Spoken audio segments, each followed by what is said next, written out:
Good morning, everybody. It's time for some more art. And we're going to do a fun little spring project today because flowers and rainbows, and why not? So like I was explaining the other day, I like trying to find things that are going to bring us a lot of color right now.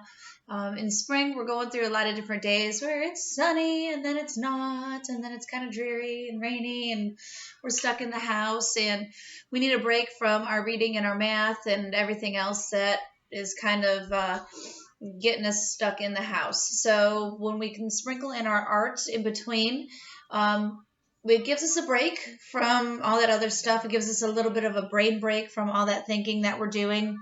And art is just as essential to our education because it still keeps us in the creative mindset. It keeps us in creative focus and problem-solving techniques, and it allows them to use their mind and imagination in different ways as well.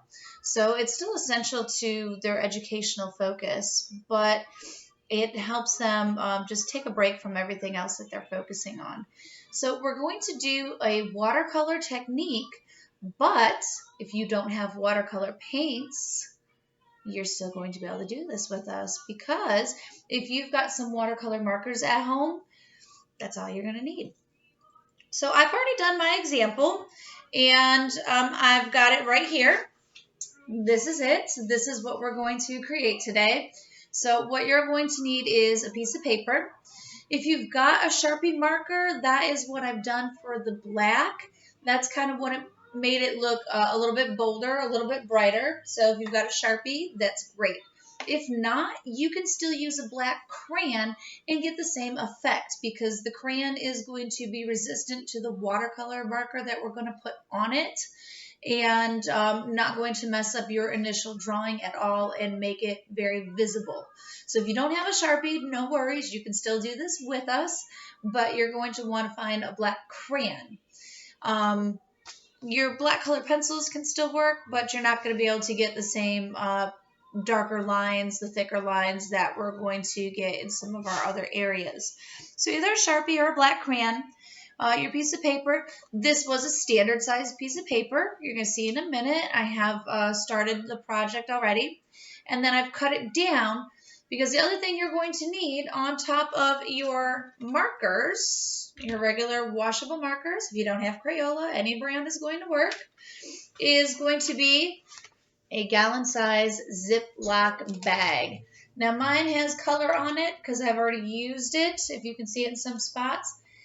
Any brand, does not matter what you've got lying around. If it's not Ziploc, it does not matter. And so that's going to be the other thing you need. And because our Ziploc bags are not the same size as a piece of paper, that's why my paper is now cut. So you will need a gallon size Ziploc bag. And if you didn't see the directions and what you need in the description materials, there it is. That's what we're using today. I've also got a piece of paper to kind of protect my work surface. Even though my table is pretty easy to wipe off, I still like protecting it. Just makes cleanup a little bit easier. So if you've got a scrap piece of paper, you might want to lay it down. If you don't, it's washable marker. It'll come off pretty easy. All of us seem to have a lot of sanitizing wipes stored up lately. So that'll get it off pretty easily. So on your piece of paper, on your empty piece of paper, what you're going to do is just draw some kind of a springtime picture, just a bunch of flowers, a little garden. Yours does not have to look exactly like mine. If you don't draw yours like mine, that's fine. Draw yours however you want to. I always tell the kids, especially when we do something that's unusual for them, they get caught up in theirs looking exactly like mine. No, it does not have to. One thing I remind them is I have been drawing more years than my students have been alive. So they need to hope that I know how to draw better than them. Otherwise, it's time for Mrs. Mims to retire. And, you know, it's good to draw things with your own flair and in your own style and in your own way. Flowers just grow in so many different ways. There's so many hundreds of styles of flowers. So no matter what you draw and put on your paper, it's going to be amazing, and it's probably going to be right. Think about different shapes that you know. Think about circles. A lot of flowers have got circles in them. So we can definitely add a lot of circles, add some swirls to your paper to kind of give it a little bit of a folk art look to it. You can add some little polka dots to your flowers to give them some extra texture in the center where we find the pollination. I guess that's what you would call it, right? Pollination? Sure. Why not? A lot of the petals will often look like they're got a little bit of a heart shape to them. So think about your heart shape. They just don't come to a point. Instead, they just kind of come to the center of the flower. Some are wider than others. Some flower petals look more like a teardrop shape. So it just depends on what you want for your flower. You can add some little tick marks to it just to give it a little bit of an extra texture. So don't let me fool you. I did draw a little bit with a pencil first. You just can't see it because I drew lightly. So we're just starting our drawing.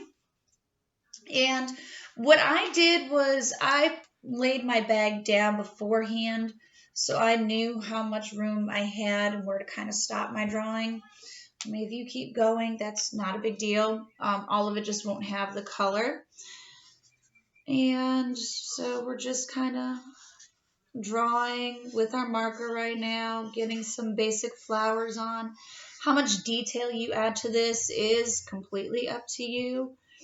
If you want to go online and look up some flowers for reference as we're drawing or after you're done watching this video, you know, that's up to you as well. So go for it. You can get like a little tulip shape. They got like a little cup shape on them. You know, just add some lines for anytime you add a little bit more of a decorative flair to it. Like I said, it gives it more of a folk art type look. So I'm just going to kind of draw quickly here because my first one's already done and you've seen it. So get some stems going if you want. You saw I had some flying insects going. And we're just kind of drawing together here. Happy little flowers. You know I love my Bob Ross references. My happy little trees today. Now, if you are, sometimes some of my boys, they don't like drawing flowers. Oh, that's girly. I do remind them that there was a gentleman by the name of Mr. Claude Monet. And Claude Monet made his career and success by mostly drawing flowers.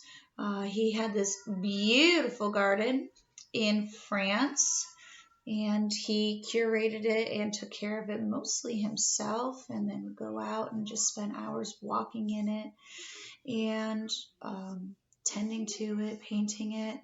So boys can absolutely love gardening and flowers. And in fact, you can look up Claude Monet's garden and take a virtual tour of it. The pictures are just absolutely stunning. I hope to go visit there one day in person. It's just so phenomenal to see, and it should be about in starting to bloom over there. Of course, he was known for his water lilies in his pond.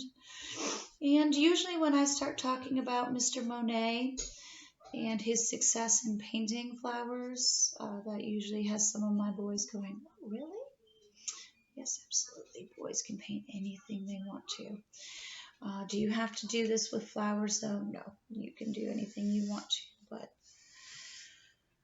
this does look really cool and really springy if you're doing this with some flowers.